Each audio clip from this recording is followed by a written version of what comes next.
The only time I find myself saying busy is when I'm genuinely wanting to avoid someone. That's And I just true. tell them. The reality is that people do say that Yes, word when they they want do. to get rid of Yes. you. So we're back today, Pooja. Yes, we are. And again on screen, isn't it? I'm enjoying this experience so much. She's making me uncomfortable. Today's topic is going to be slightly different. Yes. Because we're going to talk a little bit about us, but in a different capacity. Yes. As consultants, and how are we perceived? What are some of the challenges around what we do and how we help?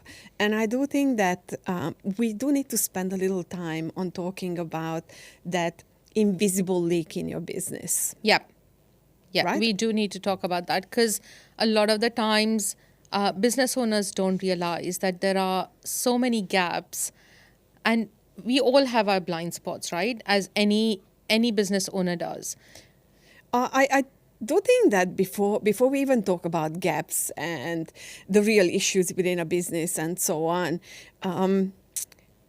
we have a favorite word, right? Yes. And that's called busy. Oh my God, do we now? If somebody tells us, I am busy, it just feels like they're brushing us off, What isn't the? it?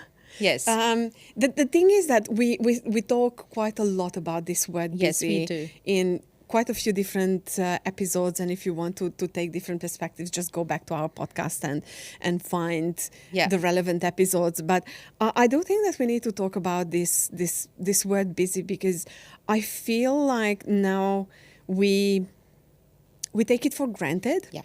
And busy just has become the norm. It has become a norm. It's a way of letting people know. And if you say you're busy, somehow people start to think that you are doing everything right and that you are actually being productive.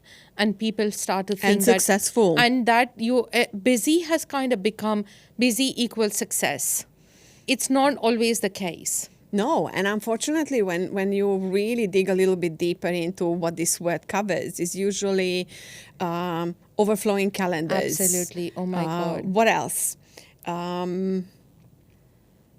People just doing for the sake of doing. Yes. Running over time, not sticking to deadlines, people feeling frazzled, and just when you just move things from right to left and from left to right, and at the Yes. end of the day you feel like you've done so much yet you've done nothing. Absolutely. And that is a feeling that a lot of business owners tell us about, isn't it? They feel like they are these, they are somebody who's constantly running on the spot but getting nowhere. It's like being on a treadmill.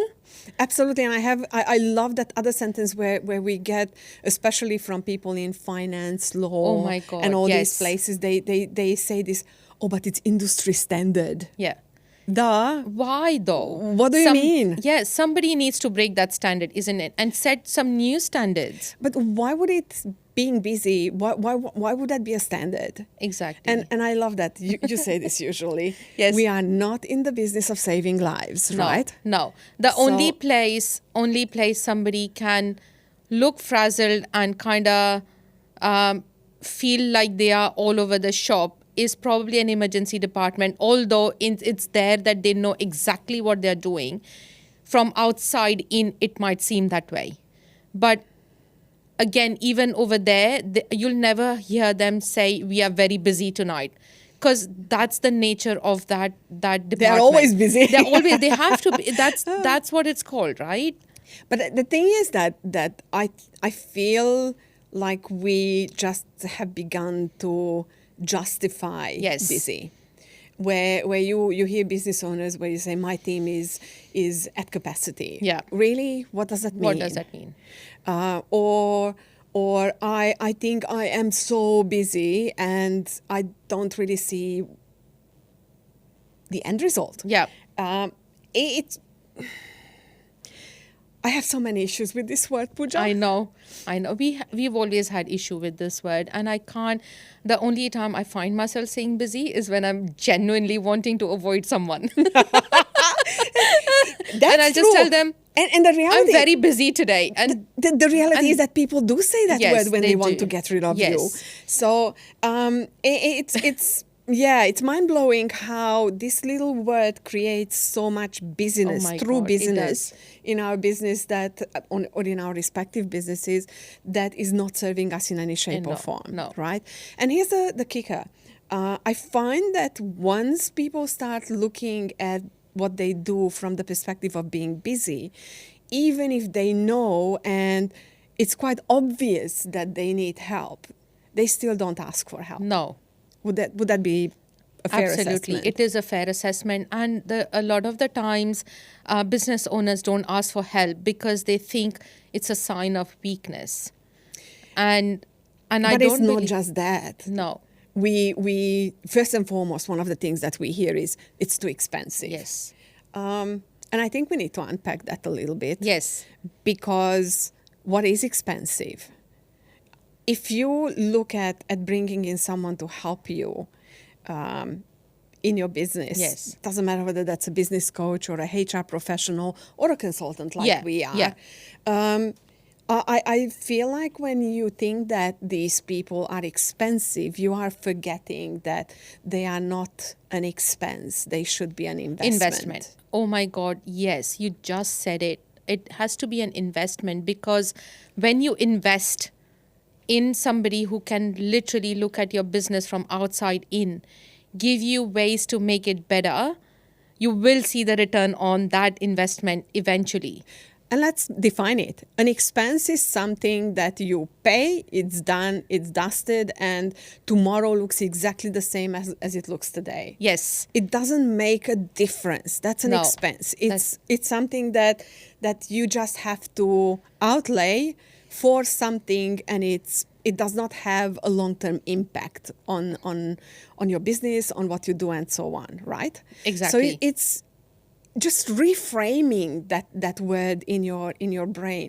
When you bring in a consultant of any sort, that is an investment. Yes. It should be an investment because it will bring positive repercussions down the track 100%. And that's when long after they are gone. long after they are gone, because not only do they start working with you and your business and your team and show them different ways of doing things, and when they leave, it becomes a habit, doesn't it? Absolutely. It becomes something that is second nature within the business, which is replicable. Absolutely. And this brings me to the second one, and you mentioned this before. The second thing that we often hear from, Yes. or always hear from business owners is this, I don't want to rock the boat. I know they don't want to rock the boat, but well, if you're going to keep doing the same thing over and over again and expect a different result, well, guess what? That's madness. That's madness, and that is living in hope. Absolutely. And hope does not bring results. And the thing is that, what does rocking the boat mean? Does that mean that you need to create change Well, and you're then- not? Exactly. Or what does that mean? Because at the end of the day, rocking the boat is essential when it comes to enhancing things. And what is growth. the fear? Yeah, and what's the fear? Where's the fear coming from? Because if you are saying we don't want to rock the boat, clearly you think that if you rock the boat, there's going to be either the consultants are going to find the holes that is going to make your business sink, but the consultants are going to be able to plug those holes so that your business doesn't sink. Or where is the fear coming from? Are you worried that you'll have some of your staff leave? But sometimes, And that's probably the big one, because I think that a lot of times when we say things like, I'm afraid that it will rock the boat, it's that fear of people saying that, oh, aren't we doing a good enough job? yeah.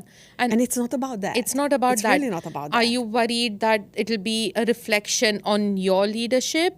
Are you going to start worrying that your people look at you differently? Where is that fear coming from? So you got to question that. Absolutely. And look, this is probably a whole different podcast episode. Absolutely. But, what this fear translates into not really listening to your people and not really Absolutely. hearing the problems and being happy in mediocrity and not really thinking about how can we change, how can we uplift our game, how can we help the whole team to grow and be something different. And you just said it. I love the statement that why is mediocrity a state of being when excellence is also an option, right? Wouldn't you want to lift your people to that excellent level? Yeah. And bring them along the journey of excellence, not just, okay, let's just stick along. And this brings us to the third one. And I think this is my absolute favorite one because we bump into this statement quite a lot when people say, I should be able to do this on my own, or my team should be able to do this on their own. Really? I mean, we go to school and we learn from specialists, and then we go to university and we learn from even more specialists. And there's a reason why we do that, right? Yes. Because why wouldn't you reach out for help? Could you figure out on your own how to build a house? Yeah, probably. I mean, we've seen it. It'll only take you 20 years, maybe. Oh, who knows how long? But it's always someone that that knowledge and that experience. It's there for you to use. Exactly. And that's pretty much bringing in the right person at the right time in your business to help you on your journey. And also, do you really want to take time away from doing your sales calls, looking after your clients, doing the process or actually delivering the work? Take time away from all of that and then tapping into your genius, and then on top of that, making sure that your people are ticking along well as well. Like it's Can insane. I just point out one thing here? The reality is that when you tap into that DIY kind of space, all you do is you are eroding that trust that you have in the business. Absolutely. And we never talk about it and we never think about it. But by just throwing a line like, oh, well done, let's do it better. Really? Or buying a new app, or just trying to patch the things that you are already doing, or just redesigning a little bit the process, which often makes it worse than what it was before. All you're doing is you are sending this message to your people that we are now tweaking again. And you get to the point where people stop speaking up. Yes. They don't trust the process anymore. Yes. Because it feels like it's always just patching what already has gone wrong. Yeah. There's no real change that would back that DIY process. And it's rare that we see someone who's able to really hit the reset button and swap the way that people think around them 100%. And just uplift the team. Exactly. And you said it, Ildi. So if you're a business owner watching this, and if one of these things have resonated, really go back and question. And it's not bad to really go and talk to your people around getting a little bit of their feedback as well, because most of them are actually looking to have a chat with you and give you this feedback if you really open that door, isn't it? Absolutely. And look, when you bump into the right consultant, you might be able to actually DIY some things. 100%. And if it is the right person that you're talking to, you might get the right tips.